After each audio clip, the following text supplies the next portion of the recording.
welcome to Miss Cindy's Kitchen, and it is now a 1-year anniversary for my channel.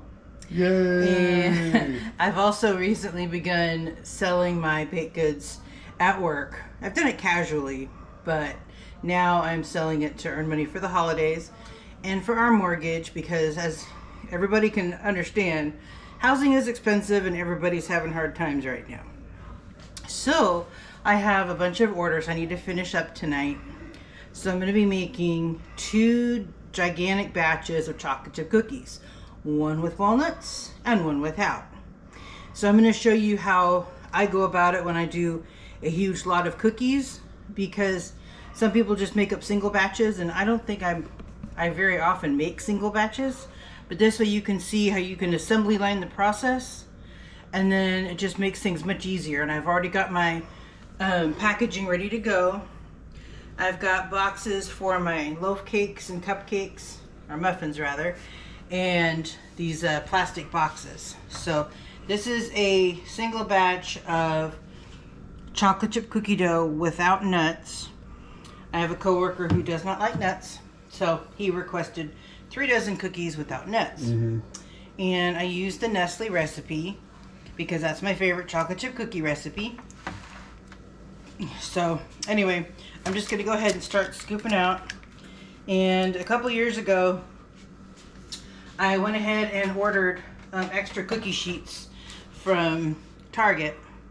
So that way I can have plenty of cookie sheets to rotate, because you need to let them cool in between batches. Because not only do you need chilled dough to start with chocolate chip cookies to keep them from spreading, you also need a cool or room temperature baking sheet. So your sheets always have to cool between batches. So how many cookies are you making? Is in your order?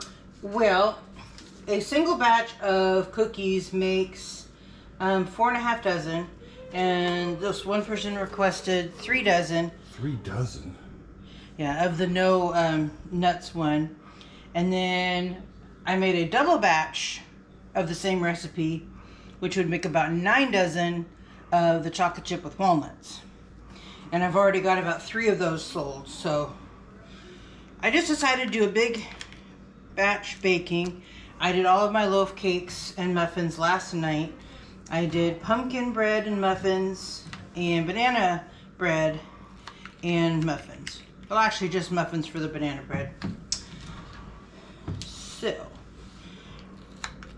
and I'm using parchment mainly because it makes cleanup much easier for the cookie sheets, and you can use parchment for multiple trips to the oven with cookies.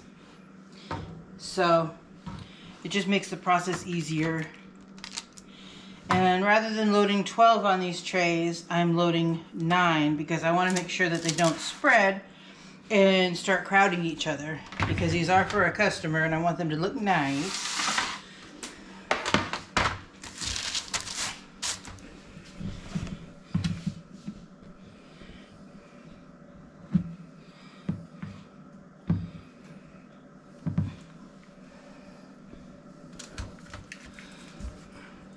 And I used this parchment before on my cinnamon cookies, so there's a tiny bit of cinnamon on there, but I don't think it'll be a problem. So you basically just using 9 because it make them spread out a little better? Well, basically, if you have 4 down and 3 across, yeah, the ones that are in the vertical rows are going to be closer together. Okay. And if the cookies will spread out to about 3 inches diameter when they bake. Okay. So if they're closer together, they have more of a risk of running into each other. Ah, I get you. Okay. And getting stuck. So that's why it's better to err on the side of not crowding your pans. Okay. So that way you don't end up with that happening. Okay. But as far as the chilled dough, chocolate chip cookies do better when you chill the dough. Okay. Because it changes the melting point of the butter in the recipe. So if you start out with a squishy dough and you have the heat of the oven, they're just going to spread and you're going to end up with very flat cookies. Okay. If you want normal cookies that present themselves like you would expect, then chill your dough. Usually an hour is sufficient. Primarily for chocolate chip cookies, but any recipe that recommends chilling, there is a reason for it. Okay. So don't skimp on that process. Alright, and now that I have 2 pans ready, I'm going to go ahead and put them in the oven. 350 degrees for about 10 to 12 minutes. And then while these are baking, I will go ahead and load more trays so that way I can keep the cookies flowing.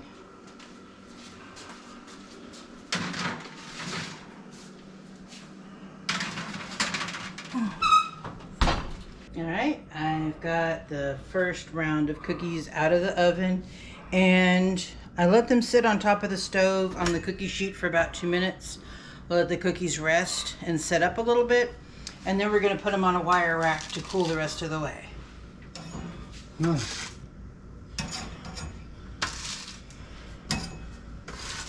And as soon as I took them out of the oven, I put 2 more pans in. And then while these cool, you have to wait for the cookie sheets to cool before you reload them. But I've already got these other 3 ready to go. How long does it take for a cookie sheet to cool down? Probably about 10 minutes. Okay. So if you're going to do any serious baking, you need to have extra cookie sheets. And if you use parchment, then you don't have to wash in between, which is nice. Okay. So make sure you like and subscribe and share to your friends. And leave us comments and any feedback. We love hearing from you all. And let me get the other pan. Ooh, there's another pan.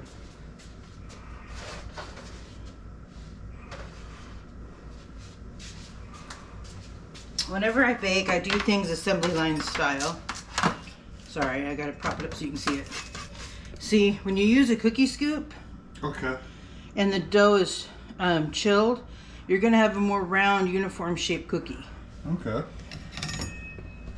So there's just a little bit of finesse to make cookies look good. Using a cookie scoop. You can still use the 2-spoon drop method, but if you're really gonna bake cookies, you might as well invest in a cookie scoop. You can get them at pretty much any big store like Target, Walmart. Even the grocery store has cookie scoops. They're easy to find, easy to use, dishwasher safe, and I even use them to measure out my muffin batter. Okay. So, They look really good. yeah. So we're gonna wait for another round of cookies, and then once these are cool, once the cookies basically cool, I start packaging them because I need to make room for more cookies, and then it also keeps the foragers in our house from eating them. Yep. Both the 2-legged and the 4-legged variety. Yep. So anyway, we'll bring you back when there's more to show you. Alright, and we're back to show you our progress. And what I've done so far is I have packaged up 3 dozen of the chocolate chip without nuts for a coworker. You want to show me one of those? Hand me one of those boxes. Sure. So I put them in this box, kind of in a flower pattern, and then I put a piece of clear box tape on here with the contents and the name they belong to. So that way you can take that off and they can reuse the container. So, and then also I'm going to illustrate the difference between a chilled cookie dough cookie and one that wasn't quite as chilled. So this is a batch of the with walnuts cookies. This dough is fresher and had not sat in the fridge as long as the other one had. So this is what the chilled dough looks like. Okay. It's didn't spread out as much, and this one didn't chill as long. So you can see the difference between chilling the dough and not chilling the dough as much. This was about maybe 45 minutes to an hour. This sat in the fridge since yesterday, so it had a little bit longer to chill out. Okay. So I'll show you how I package the cookies. Let me move this tray out of the way. And having like 6 or 7 cookie trays in rotation lets the odd ones out cool enough for the next switch out. So what I found worked well with packaging the cookies was to put like 2 in the center and then wrap the other 10 around them. So that way they're kind of in a flower pattern. Okay. These ones are a little flatter as the other ones, so just kind of try to do a pretty presentation. And then if you're making a whole bunch of cookies to give away as gifts at the holidays, this is also a way you can do it. Just do a mass cookie baking at once.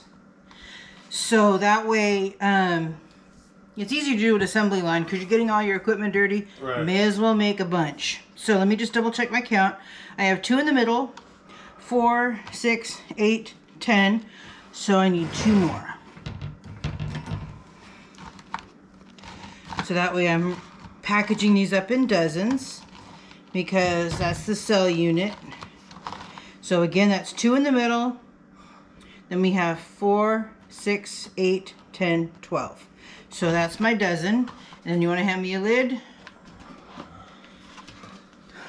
All right, so then as the cookies cool, you can package them up and set them aside. And just when you have time, write on them what they are and to whom they're intended. So that way you know if all your orders are filled or if you've gotten everybody on your guest list accounted for. Right. All right, so we'll pause for now and then we'll bring you back when we get further along in the process.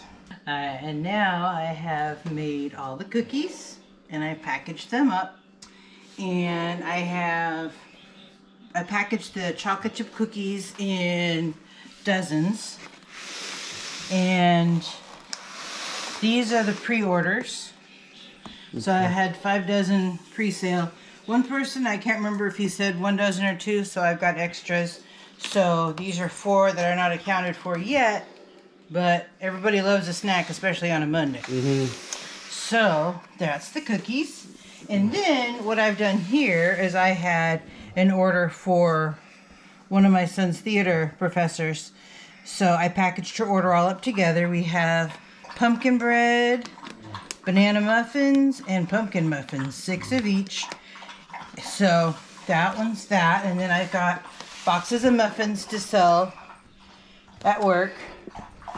Everybody needs snacks. So those are the muffins for sale. And then I'm selling single muffins for $1. And these square snack bags work great. These came from Walmart. So anyway, make sure you like and subscribe and share to your friends and leave us a comment and give us some feedback. And come back again soon and we'll have an exciting new recipe. I just wanted to share what we've been busy with and to show you how you can do a marathon baking session and get a lot done. This took me about 3 hours. The cookie making and then the packaging. The loaves and the muffins I made last night, and I just packaged them up to keep them safe, and then I repacked them into delivery size. So anyway, thank you again, and come back again soon to Miss Cindy's Kitchen. Thank you for watching Miss Cindy's Kitchen. To get more recipes like this one, subscribe to the channel and hit the bell for notifications when new videos are uploaded. Share it out to your friends, family, neighbors, and leave us a comment to let us know how this recipe worked for you. And don't forget to hit that like button. Again, thank you for watching Miss Cindy's Kitchen.